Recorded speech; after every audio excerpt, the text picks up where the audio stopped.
লোভ আপনার অন্তরের আরো একটা শত্রু। দেখতে গেলে এটা একটা শব্দ, একটা সংস্কৃত শব্দ, লব ধাতু থেকে উৎপন্ন হয়েছে। এর অর্থ কিছু লাভ করা। কিছু লাভ করা অনুচিত নয়, আরো কিছু লাভ করাও অনুচিত নয়, কিন্তু সব থেকে বেশি আমিই লাভ করব, আমি আরো চাই, আরো বেশি চাই, আরো বেশি পেতে চাই, এটাই হলো লোভ। আর এই লোভ যখন গ্রাস করে তখন আপনি যা পেতে চান, সে ধনই হোক বা মানই হোক, তা অর্জন করার জন্য মানুষ যে কোনো স্তরে পৌঁছে যেতে পারে।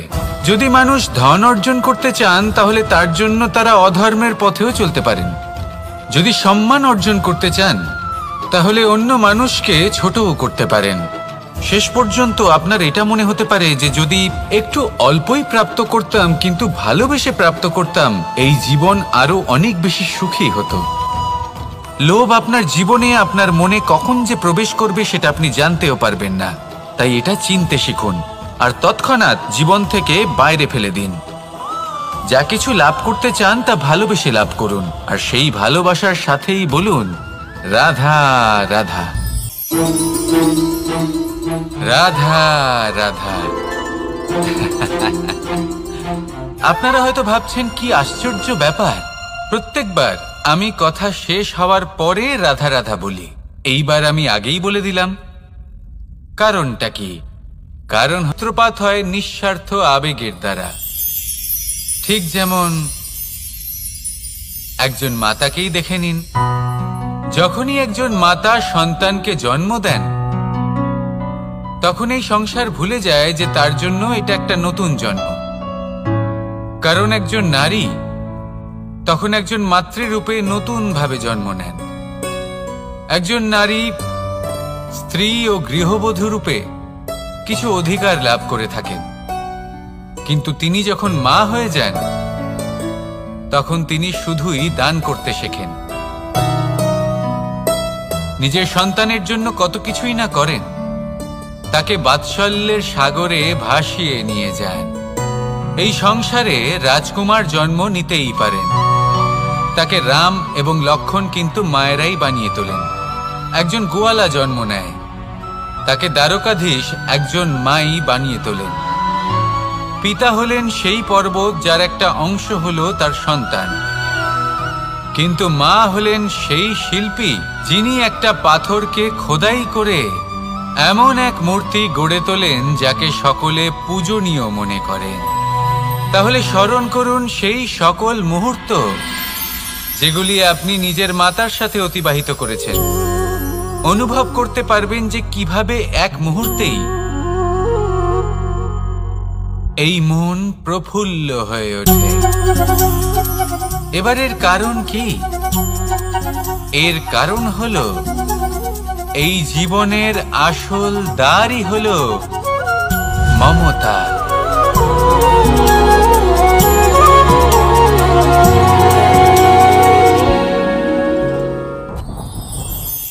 যত শক্তিশালী এই মন তত শক্তিশালী এই শরীরও। সারথি শক্তিহীন হয়, দুর্বল হয়, তাহলে এই রথের কি হবে? এটা উচিত পথে চলতে পারবে না, উচিত গতিতে চলতে পারবে না, মন মতো স্থানে এটা পৌঁছতেও পারবে না।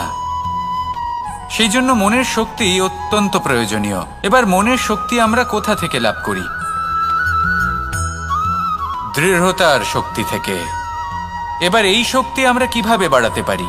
আমরা প্রতিদিন কিছু নতুন স্থির করি, কিছু ছোট কিছু বড়, আর যেই আমরা নতুন কিছু পূর্ণ করি আমাদের মনের শক্তি বেড়ে যায়।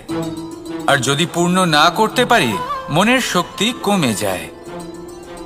একটা দেওয়ালের মতো ছোট ছোট ছোট ছোট শিলা আমরা একটার পর একটা স্থাপন করে একটা দেওয়াল তৈরি করি।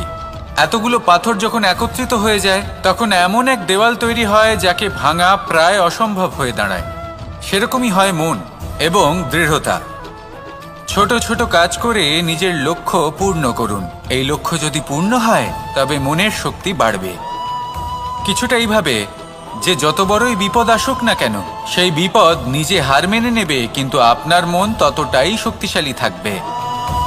তাই মনের শক্তি বাড়াতে থাকুন যাতে আপনি উচিত পথে চলতে পারেন, উচিত গতিতে চলেন আর মনোবাঞ্ছিত স্থানে পৌঁছতে পারেন। তবেই এই মন প্রসন্ন হয়ে বলবে, রাধা রাধা। আমি রাধাকে ভালোবাসি, আর এই কথাটা সমগ্র সংসার জানে।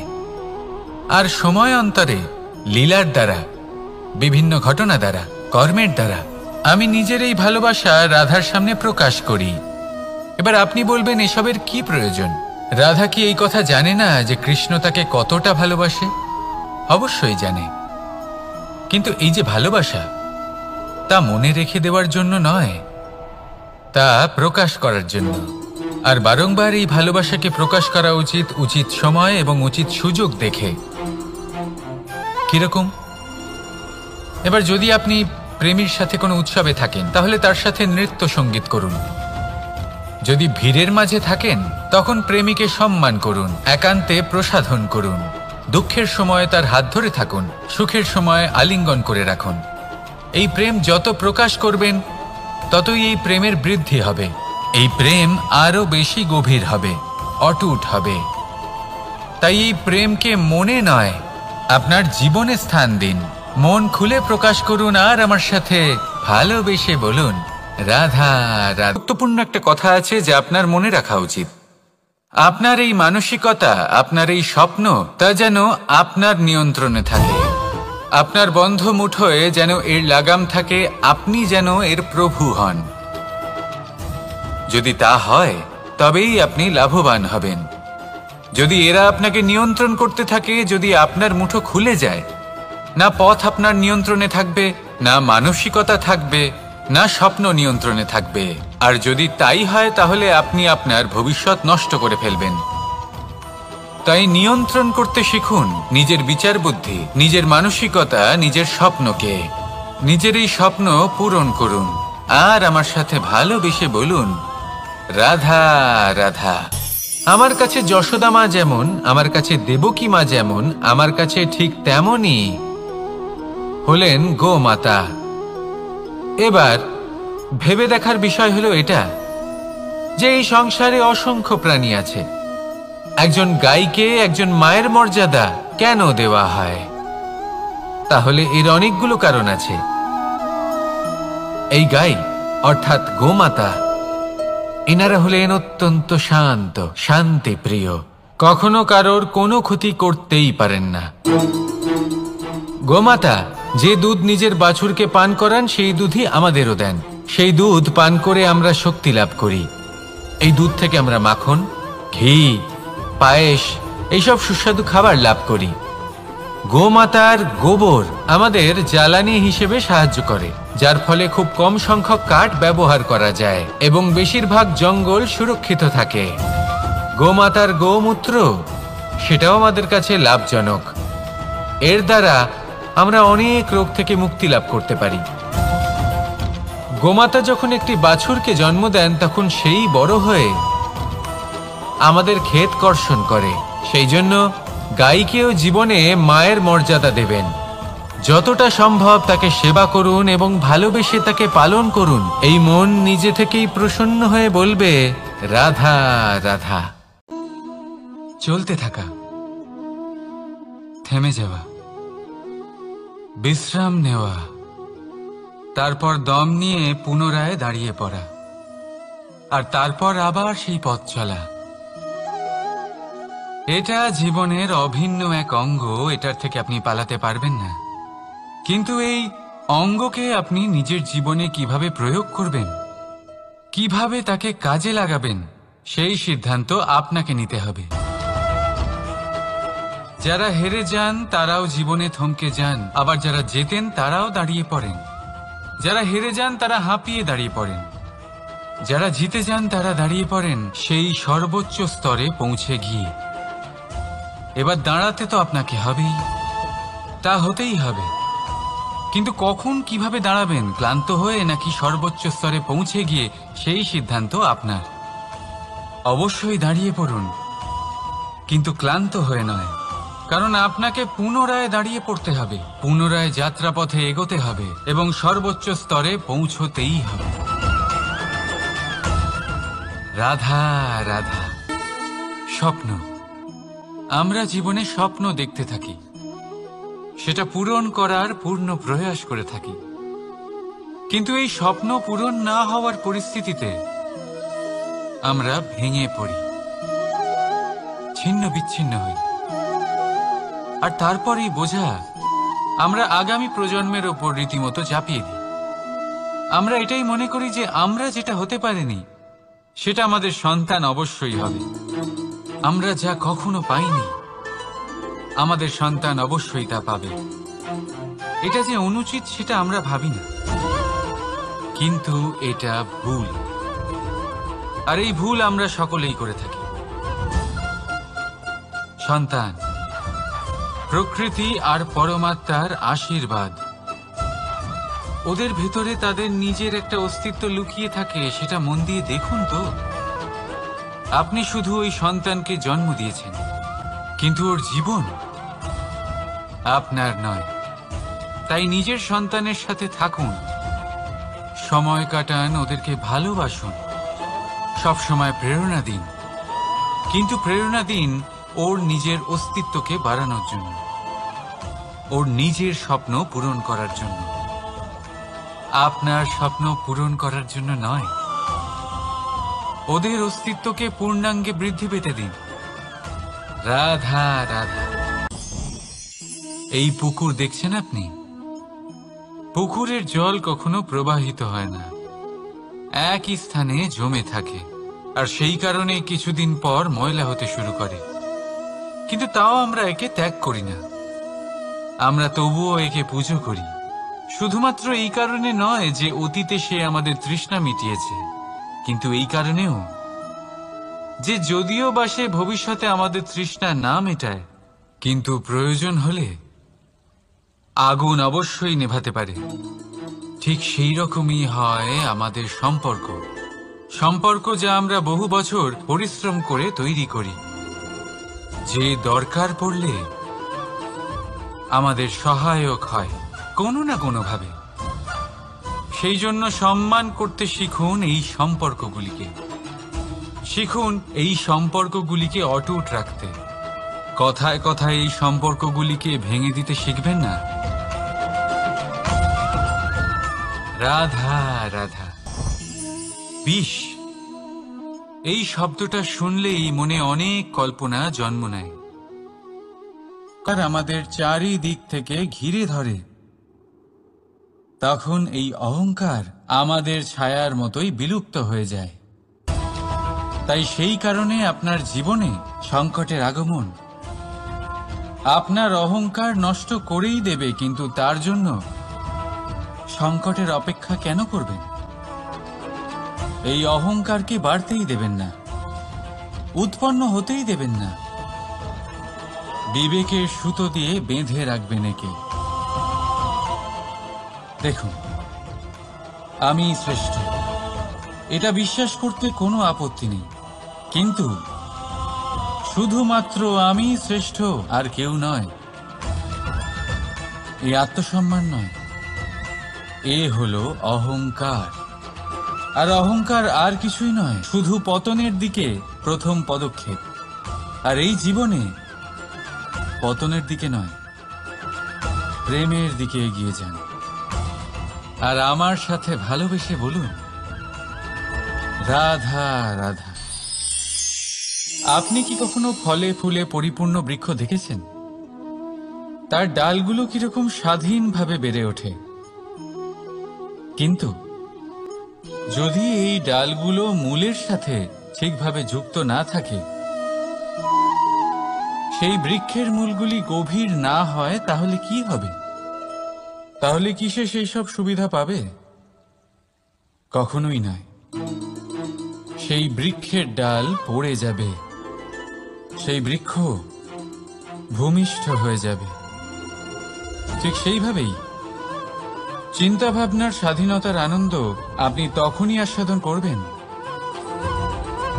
যখন আপনার শিক্ষা গভীর হবে।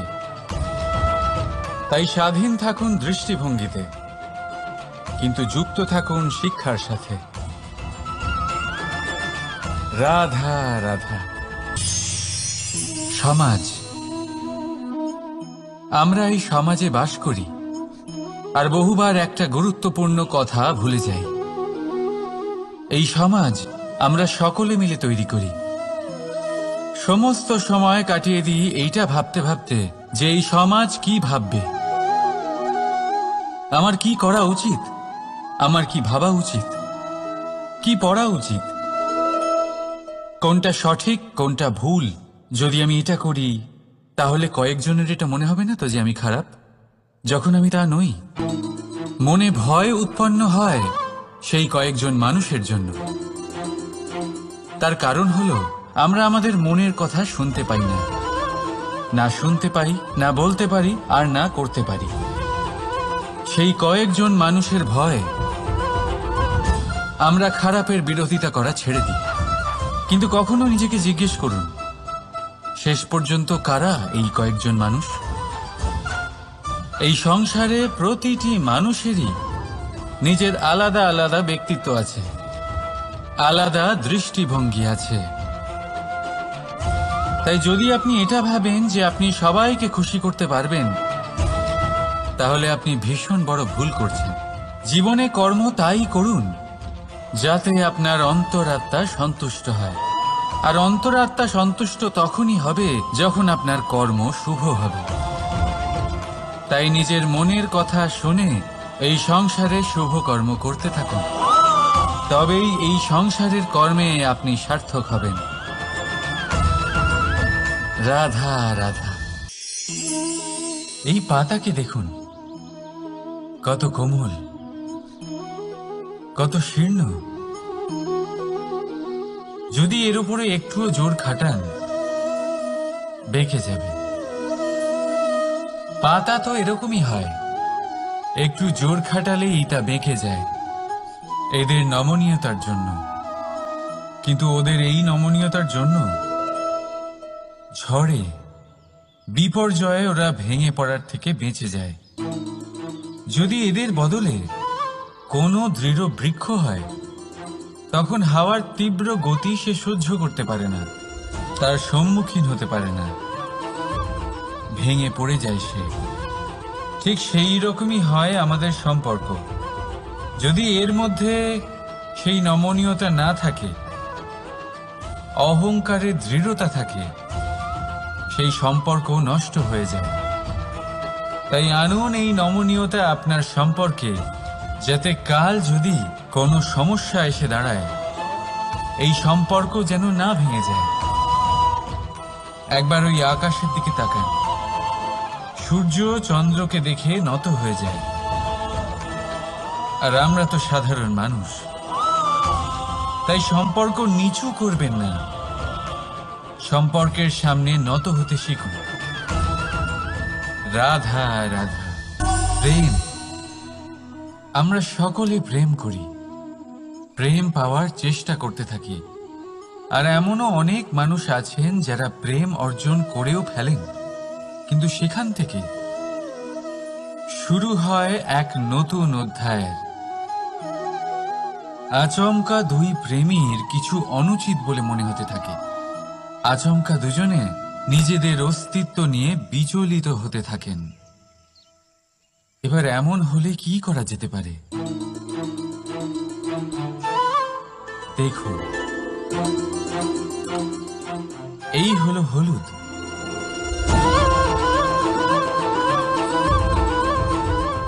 আর এই হলো চুন।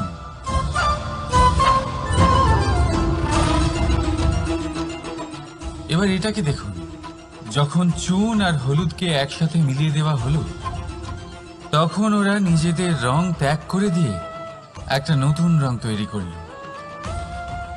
প্রেমের রঙও কিছুটা এইভাবে অর্জন করা হয়। এখানে কোনো আমি থাকে না, শুধু আমরা হয়, শুধু একাত্ম হয়।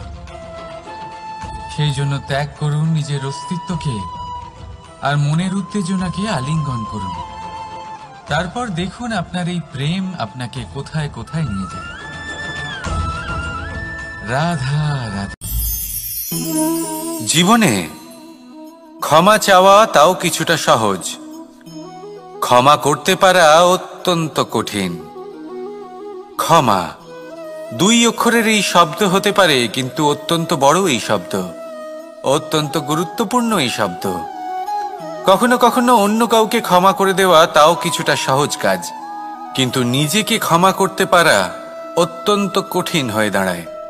অতীতে যদি আমাদের এমন কোনো ভুল হয় যে কারণে আমরা নিজেকে ক্ষমা করতে পারি না, অনেক সময় এমন কিছু ভুল করে বসি যে বিষয় শুধু আমরাই জানি, কিন্তু আমরা নিজেকে ক্ষমাই করতে পারি না, আর আমাদের বিকাশ সেখানে স্তব্ধ হয়ে যায়। কারণ যদি আপনি ক্ষমা করতে না শেখেন, নিজেকে ক্ষমা যদি না করতে পারেন, তাহলে তা আপনার জীবনের সব থেকে বড় বাধা হয়ে দাঁড়াবে। সেই জন্য জীবনে অবশ্যই শিখুন যে কিভাবে নিজেকে ক্ষমা করতে হয়, আর শিখুন যে আগের করা ভুল আবার কি করে না করা যেতে পারে। এই মন হালকা হবে আর প্রসন্ন হয়ে বলবে, রাধা রাধা। এই সংসারে যখনই কোনো সমস্যা আসে, তখন আমরা আমাদের সব থেকে বড় সম্বলের কাছে আশ্রয় খুঁজি, তা হলো আমাদের বিশ্বাস। এবার প্রশ্ন হলো এটাই যে এই বিশ্বাস কার উপর করা যেতে পারে? পরিবারের ওপর, বন্ধুর ওপর, নাকি তাদের ওপর বিশ্বাস করা উচিত যাদেরকে আমরা কখনো সঙ্গ দিয়েছি? দেখুন, এই সংসারে বিপদের সম্মুখীন হলে কে আপনাকে সাহায্য করবে সেটা নির্বাচন করা আপনার হাতে নেই। সেটা সেই সকল ব্যক্তির উপর নির্ভরশীল যে তারা আপনাকে সাহায্য করবে নাকি করবে না। অর্থাৎ যখনই কোনো বিপদ আসে, সর্বপ্রথম তার সম্মুখীন আমাদের নিজেকেই হতে হয়, আর তার জন্য প্রস্তুত থাকা প্রয়োজনীয়। সেই শক্তি, সেই সাহস অর্জন করা প্রয়োজনীয়। দেখুন, যখনই অন্ধকার আসে তখন সবার আগে কে আপনাকে ত্যাগ করে চলে যায়? আপনার নিজেরই ছায়া। এই অন্ধকারের সম্মুখীন হতে হয় অন্তরের প্রদীপের দ্বারা, অন্তরের আত্মা দ্বারা। তবেই আপনি অন্ধকারের ওপর জয়লাভ করতে পারবেন। সেই জন্য যে বিপদই আসুক না কেন, নিজেকে তার জন্য প্রস্তুত রাখা উচিত। সেই সাহস নিয়ে আসুন। এমন কোনো বিপদ নেই যা আপনাকে ভেঙে দিতে পারে। আসুন আমার সাথে ভালোবেসে বলুন, রাধা রাধা। মানুষ সবসময় চায় যে তার জীবনে যেন কখনো কোনো সমস্যাই না আসে। সে চায় তার জীবন যেন শুধুমাত্র শান্তি এবং সুখের দ্বারা পূর্ণ থাকে। কিন্তু এই চাহিদা অনুচিত কিছু নয়। আমরা সবাই এটাই চাই যে জীবনে সুখ থাক, শান্তি থাক। কিন্তু এই কথা সবসময় মনে রাখবেন, যে সূর্য উদিত হন সংসারকে প্রকাশমান করেন, দুপুরবেলায় সংসারকে রৌদ্র প্রদান করেন, সন্ধেবেলায় তাকেও অস্ত যেতে হয়। এবার আমাদের জীবন চক্র কিছুটা এরকমই। কোনো কিছুই চিরকাল একরকম থাকে না। কখনো এই নদীকে দেখুন যা বয়ে চলেছে। এই নদী যা বয়ে চলেছে তার পথেও অনেক বিপদ আসে। বড় বড় পাথরের সম্মুখীন হয়ে তাকেও সামনে এগিয়ে যেতে হয়। একটি পুকুর যা চারদিক থেকে ঘেরা, তার জীবনে কিন্তু কোনো সমস্যা নেই। কিন্তু এই সংসারে পুকুরের পুজো করা হয় না, পুজো করা হয় নদীকে। মনে রাখবেন, সমস্যার ঊর্ধ্বে তিনি উঠতে পারেন যিনি সমাধি লাভ করেছেন, যিনি এই সংসারেই নেই। যিনি এই সংসারে আছেন এবং জীবিত আছেন, তার জীবনের সমস্যা হলো শ্বাসবায়ুর মতোই গুরুত্বপূর্ণ। আসুন আমার সাথে ভালোবেসে বলুন, রাধা রাধা। আজ আমি আপনাকে একটা ছোট্ট কাহিনী শোনাবো। একবার আমি, রাধা আর দাদা, আমরা তিনজনে মিলে লুকিয়ে একটা উপবনে গেলাম আম পেড়ে খেতে। অনেক পরিশ্রম করে আমরা ওখানে পৌঁছলাম, আর আমরা আশ্চর্যচকিত হয়ে গেলাম এটা দেখে যে এবার তো আম পাকেইনি। এবার দাদা কি করলেন, একটা আম পাড়লেন আর সেটা চাখলেন, আর উনি নিরাশ হয়ে পড়লেন। উনি বললেন যে এটা তো খুবই টক। তারপর রাধা একটা আম পাড়লো আর সেটা চেখে দেখলো, আর রাধা উৎসাহিত হয়ে পড়ল। আমি রাধাকে জিজ্ঞেস করলাম, কি হয়েছে, তুমি এত উৎসাহিত কেন? তখন রাধা বলল যে এবার এত বেশি টক আম হয়েছে যে এগুলো দিয়ে আমরা আচার বানাবো। তাহলে দাদা ওখান থেকে বেরিয়ে গেলেন নিরাশ হয়ে এবং খালি হাতে। রাধাও ওখান থেকে বেরিয়ে গেল কিন্তু উৎসাহিত হয়ে, আর অনেকগুলো কাঁচা আম সাথে নিয়ে। এর থেকে আমরা কি শিক্ষা পেতে পারি? যে প্রত্যেকটা স্থানে এমন কিছু রয়েছে যেখান থেকে আমরা কিছু একটা শিক্ষা লাভ করতে পারি, যা আমাদেরকে বিকাশের পথে নিয়ে যেতে পারে। এই শিক্ষা প্রত্যেক স্থানে আছে। সবকিছু আমাদের দৃষ্টিভঙ্গির উপর নির্ভর করছে। যখনই আমাদের জীবনে আমাদের সম্পর্কে কোনো সমস্যা, কোনো বিপদ আসে, তখন বেশিরভাগ মানুষ সেই বিষয় নিয়ে দুঃখী হয়ে পড়েন। আর কিছু মানুষ এমনও থাকেন যারা শেষ পর্যন্ত তার সমাধান করেন, বিপদকে পরাজিত করেন, সম্পর্কগুলিকে আবার জুড়ে দেন। যদি আপনি সুখের খোঁজ করেন তাহলে আপনি সুখ অবশ্যই পাবেন, প্রসন্নতা অবশ্যই পাবেন। যদি আপনি দুঃখ খোঁজেন তাহলে দুঃখ অবশ্যই পাবেন। এবার আপনি কি খুঁজতে চান সেই চয়ন আপনারই। আসুন আর আমার সাথে ভালোবেসে বলুন, রাধা রাধা। কখনো কোনো প্রজাপতিকে উড়তে দেখেছেন? কি সুন্দর উড়ে বেড়ায় সে, এক ফুল থেকে অন্য ফুলে, এক পাতা থেকে অন্য পাতার ওপর। কিন্তু সে কিভাবে উড়তে শেখে কখনো ভেবেছেন? জন্ম থেকেই কিন্তু প্রজাপতির ডানা থাকে না। ও কিন্তু ছোট্ট একটা ডিমের আকারে জন্ম লাভ করে। তারপর সেই ডিমটি ভেঙে একটি কীট বাইরে আসে। আস্তে আস্তে সে বড় হয়, ওর শক্তি বৃদ্ধি পায়। তারপর সে সেই কীট দশা ত্যাগ করে নিজের ডানাগুলি মেলে। এই প্রক্রিয়া তার কাছে সরল নয়, অত্যন্ত যন্ত্রণাদায়ক প্রক্রিয়া, কিন্তু সে সেই যন্ত্রণা মেনে নেয়। আর তারপর আস্তে আস্তে সে উড়তে শেখে। শুধুমাত্র আকাশে উড়ে বেড়ায় তা নয়, আমাদের মনের মাঝে উড়ে বেড়ায়। এবার এই ডিম থেকে প্রজাপতি হয়ে ওঠার যে যাত্রা, এটা যতটা কঠিন, ততটাই কঠিন হয় এই সংসারে শ্রেষ্ঠ কর্ম করা, ততটাই কঠিন হয় এই সংসারে মহান হয়ে ওঠা। সেই জন্য প্রয়োজনীয় প্রচেষ্টা এবং সময়। নিরন্তর প্রচেষ্টা করতে থাকুন, পর্যাপ্ত সময় নিন, এবং আপনি নিজেকে এই আকাশে উড়ন্ত অবস্থায় পাবেন। আসুন আমার সাথে ভালোবেসে বলুন, রাধা রাধা। তৃতীয় পুরুষার্থ। এবার অধিকাংশ মানুষই কাম বলতে বিলাসিতা, বাসনা, লালসা মনে করে ফেলে। আসলে এমন কিছুই নয়। কামের বাস্তবিক অর্থ কি? কামের বাস্তবিক অর্থ হল কামনা। প্রতিটা ব্যক্তি, প্রতিটা মানুষ, প্রতিটা জীব এই সংসারে কোনো না কোনো বিশেষ কারণে আসে। সেই কারণকে পূর্ণ করার জন্য কর্ম করাকে কাম বলে। এখন সেটা সবার জন্য ভিন্ন হতে পারে। কারোর কাছে সেটা জ্ঞান অর্জন করা হতে পারে, আবার কারোর কাছে নির্মাণ করা হতে পারে। কারোর জন্য পরিবারকে সঞ্চালন করা হতে পারে, আবার কারোর জন্য এই সংসার থেকে পাপ দূর করা হতে পারে।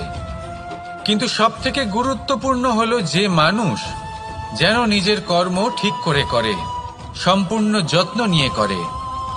তৃতীয় পুরুষার্থ মানে এই কাম। এটার অনুচিত অর্থ নিজেকে বোঝানো মানেই সমগ্র জীবনকে অর্থহীন করে দেওয়া। তাই প্রেম দ্বারা আপনার এই সংসারে আসার কারণটাকে অনুসন্ধান করুন, আর এই প্রেমের সাথেই বলুন, রাধা রাধা।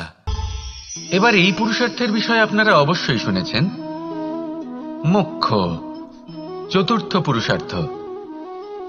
আপনারা কি জানেন এই মোক্ষ আসলে কি? ধর্ম, অর্থ, কামনার পালন করতে করতে মৃত্যু লাভ করা, এটাই কি মোক্ষ? না, মোক্ষ হলো সেটাই যা জন্ম এবং মৃত্যুর ঊর্ধ্বে। প্রত্যেক ব্যক্তি, প্রত্যেক জীবই সংসারে কোনো না কোনো বিশেষ প্রয়োজনে আসে।